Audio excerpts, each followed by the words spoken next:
আপনারা সবাই জানেন ফেসবুকের যে নর্মাল আইডিটা রয়েছে সেই আইডি দিয়ে কম বেশি ডলার বা টাকা ইনকাম করা যায়। কিন্তু আপনি যে আইডি ব্যবহার করছেন সেই আইডিতে কখনো মনিটাইজেশন হবে কি না বা আইডিতে কোনো প্রকার সমস্যা আছে কি না তা কিভাবে চেক করবেন।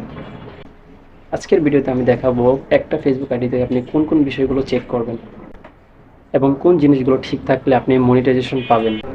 সমস্ত বিষয়গুলো বোঝানোর চেষ্টা করব আজকের ছোট্ট একটি ভিডিওতে। প্রথমে আমরা ফেসবুক আইডিতে প্রবেশ করব, তারপর থ্রি ডট আইকনে ক্লিক করব। এখান থেকে আমরা নিচে যাব, এখানে সেটিং এন্ড প্রাইভেসিতে ক্লিক করব। তারপর এখানে দেখতে পাচ্ছেন হেল্প অ্যান্ড সাপোর্ট, এখানে ট্যাপ দেব।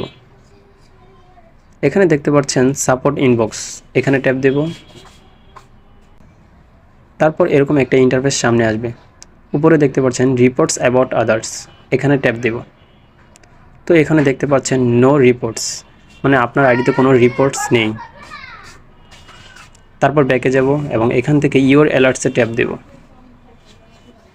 সেম এখানেও দেখতে পাচ্ছেন নো ভায়োলেশন, তার মানে আপনার ফেসবুক আইডিতে এখানে কোনো সমস্যা নেই। এবং নিচে দেখতে পাচ্ছেন আদার, এখানে লেখা আছে your request to change your page name. তো মূলত এটা কোনো সমস্যা নাই, এখানে হচ্ছে আপনি যতবার আপনার পেজের নাম চেঞ্জ করবেন সেখানে এটা অ্যাপ্রুভ করেছে, তো এখানে কোনো সমস্যা নেই। তারপর আমরা ব্যাকে যাব, তারপর আমরা ফেসবুক প্রোফাইলে ট্যাপ দেব। তো প্রথমত আমরা এখানে যদি প্রফেশনাল মোডটা না করা থাকে আমরা প্রফেশনাল মোড করে নেব, আমারটা যেহেতু করা আছে আমারটা আর করছি না। তারপর আমরা এখান থেকে সি ড্যাশবোর্ডে যাব এবং নিচে যাব। এখানে একটা অপশন দেখতে পারবেন প্রোফাইল রিকমেন্ডেশন, এখানে ট্যাপ দেব। এখানে দেখতে পাচ্ছেন আমার প্রোফাইলটা রিকমেন্ডেশন রয়েছে। রিকমেন্ডেশন মানে হচ্ছে আপনার ভিডিওগুলো ফেসবুক নিজে অন্য ভিডিওদের সাথে সাজেস্ট করবে, মানে আপনার ভিডিওগুলো রিচ পাওয়ার জন্য ফেসবুক আপনাকে সাহায্য করতেছে।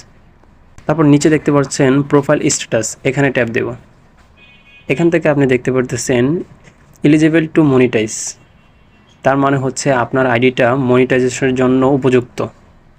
এখানে যদি লেখা থাকতো রেস্ট্রিক্টেড মনিটাইজেশন, তার মানে ওই আইডিতে মনিটাইজেশন আসবে না। তো এখানে যদি ট্যাপ করি দেখতে পাচ্ছেন ইনস্টামেট, এখানে ট্যাপ দেব।